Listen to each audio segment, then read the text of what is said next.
Soma special কিচেনে আপনাদের স্বাগত জানাই। আজকে করব হাঙ্গেরি ফিশ। এবার প্রথম থেকে শেষ পর্যন্ত দেখতে থাকুন, কেননা এটা একটা অন্য ধরনের প্রিপারেশান।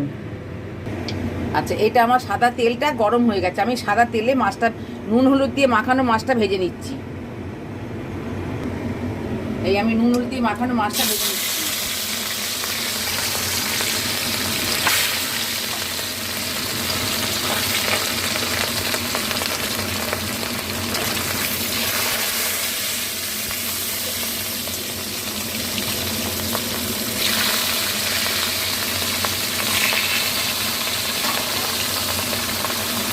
আচ্ছা, মাছগুলো এবার আমার ভাজা হয়ে গেছে, আমি মাছগুলো তুলে নিচ্ছি।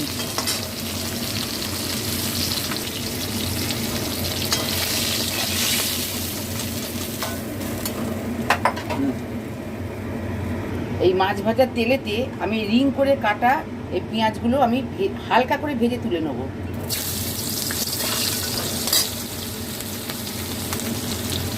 এটা আমার হালকা করে ভাজা হয়ে গেছে, পেঁয়াজটা আমি এবার তুলে নিচ্ছি।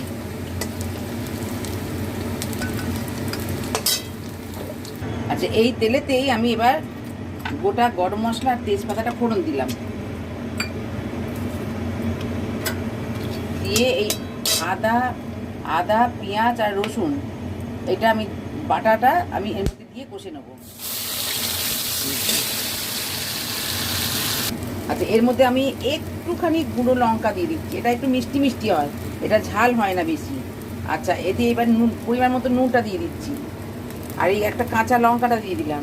দিয়ে আমি আবার একটু কষে নেব। আচ্ছা, এইটা আমি এবার চিনিটা দিলাম।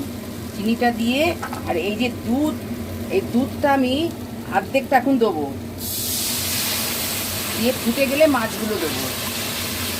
এই দুধটা ফুটে গেছে, এবার আমি মাছগুলো দিচ্ছি। মাছগুলো দিয়ে এবার একটুখানি ঢাকা দেবো।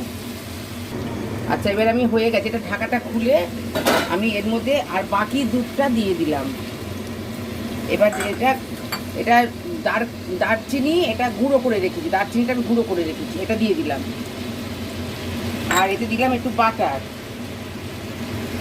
এই এক চামচ বাটার দিলাম, এই 1 চামচ বাটারটা দিলাম। আচ্ছা, এটা আমার হয়ে গেছে। আমি এবার এরকম জুসটা এরকম থাকবে।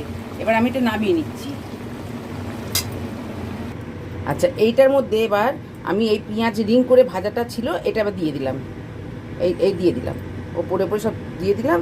এবার যখন খাওয়া হবে তখন এটাকে নাড়িয়ে খাবেন। আজকের মতন এই পর্যন্ত। আপনারা লাইক সাবস্ক্রাইব করবেন। নমস্কার।